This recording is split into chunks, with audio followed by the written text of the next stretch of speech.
Hello everybody, I'm Judith Greenhalgh and I'm the Chief Executive of Denbighshire County Council. Denbighshire County Council is a well-performing council. It's a really great organisation to work, and it's also in one of the most beautiful parts of the UK and not just Wales. We've got everything here from fantastic coastal resorts through to lovely market towns, through to fantastic scenery, and a big part of our county is actually within an area of outstanding natural beauty. So it's a truly beautiful place to look out of your window at every morning when you're in the office. We have an excellent senior leadership team here, and we're looking for the last and the missing component really. We work really well together as a team. Everybody on that SLT has a voice at that top table, and collectively we help to steer the council to the next level of where we're going.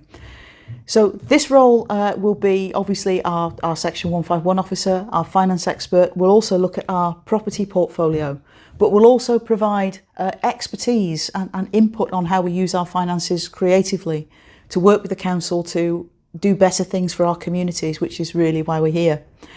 So I'm really happy, if you're thinking of applying for this job, to have a chat with you, talk to you about Denbighshire, about our ambitions, about where we're going. I'd encourage you to have a look at our corporate plan, because that really encompasses, I think, our ambitions for Denbighshire as a county. So I really look forward to hearing from you. Please do put in an application if this sounds like the sort of job that interests you, and I look forward to chatting if that's something that would be of use to you. Thank you very much.